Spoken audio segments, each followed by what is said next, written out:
pounding along the snow.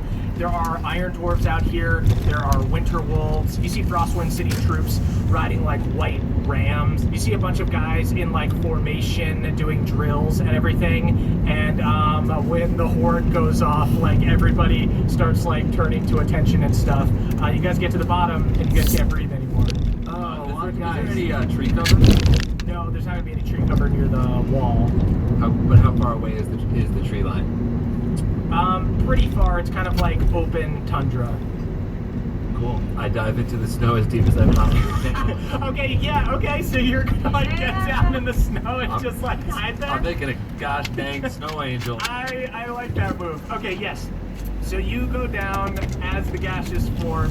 You get like kind of deep under the snow, like a couple feet.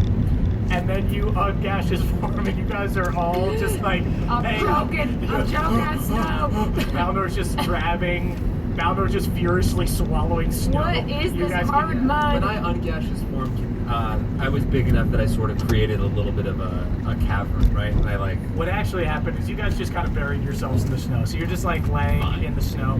After like a little bit, you hear like another horn go off, and you hear the guy yell, "Sorry, it's false alarm. I like to be diligent." And everyone just grumbles to themselves, diligence.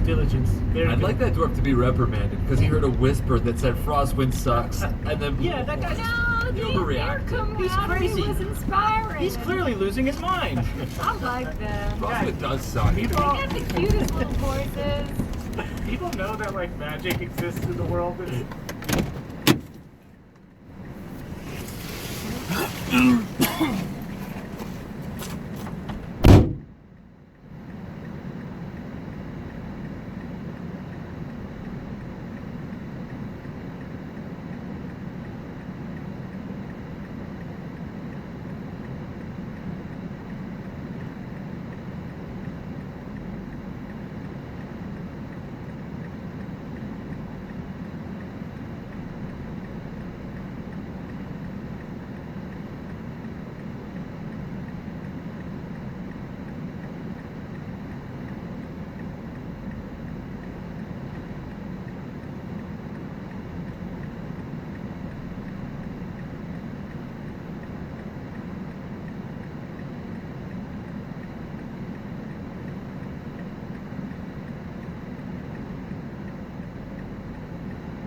I figured that he would think that one of his brothers had said that, and then they'd all fight. They would never.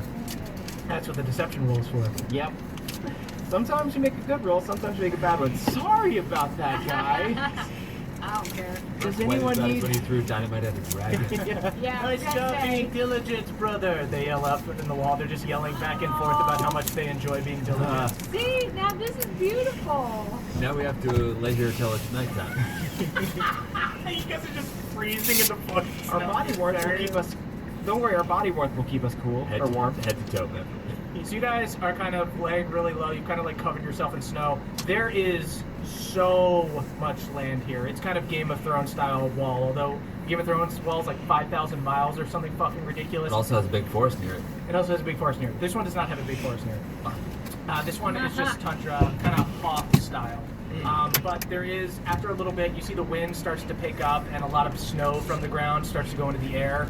And it gets very foggy and windy and dusty. And you guys are kind of able to stand up and you just pull your cloaks over. And from a distance, there are a lot of people out here, but there's not enough to cover the entire area of the wall. So you guys are able to head off into the tundra. Cool. So we're just in the middle of a giant tundra now. A literal giant tundra. Ooh. Ew. Okay. So you guys have this map. Joris had explained it to you that there are hunting lodges along the way. Oh right. Do you guys want to pave your own way, or do you want to stop at those lodges? I like Alright. that a lot. I mean, that just sounds toasty. Sounds I want cozy to to go me. there. Yeah. I will say this is going to be a little different for us. It's gonna kind of be the first time you guys have ever had to do survival stuff and been out in the elements. Ah. You guys can get lost and you can just fucking die out in the snow. So you can try to avoid people entirely and just like lay low in like unmarked caves. Moonshine is a social creature. The nature of mushrooms is sort of the community kind of vibe. Mushrooms don't grow here. Oh my god. I dropped to my knees. I started digging in the snow to try and find a mushroom. Papa starts digging. Papa, we gotta prove him wrong. I guess there'd be like a cold weather lichen. Is there a cold weather like it? Tell me there's some sort of cold weather mushroom. Yes. Tell me there's a big frost mushroom the size of a tree. I don't care if you have to lie to me, Murphy. You see a big frost mushroom the size of a tree. Oh, It looks at you and it speaks. Laura. I know. Frost mushroom. Moonshine's got frostbite. Yeah, she's already dead. Flungan's father. So you guys head off into the tundra. The only thing allowing you guys to walk in all the snow is that the snow is so thick and icy that there's barely any give to it. It's just thick, crunchy snow. The wind blows in your face like a frigid kiss of 1,000 needles. Your cloaks blow until they're completely horizontal, and you guys head towards the first tower, the first Winterwolf's Tower. It's about 10 miles away. Normally, if you guys were just doing a normal day hike, you guys could normally do like 20 miles in a day. This is going to be hard terrain. You're going to move at half speed. So if everything goes all right, you guys won't get any levels of exhaustion, but you gotta get there. Can I use Find Steed to summon a spectral elk for us to ride? For one person ride, certainly. An elk's pretty big. I feel like two of us could. Yes, can I wild shape into Yes. an elk? Ooh. Yes, if you want to summon a steed and if you want to turn into an elk that hard one rides, that's cool. Oh, elk squad. R1, hop on me. I still have a great dog. I'll say that bound. I hop up before you're an elk. You break Moonshine's back. Oh, I know, Well- buddy. Jeez. Hold on, because it's gonna be a whirlwind. Okay, Whoa, so this is even better. Bev, you summon majestic snow elk. Oh, beautiful. It's albino. Yeah. What kind of elk does Moonshine turn?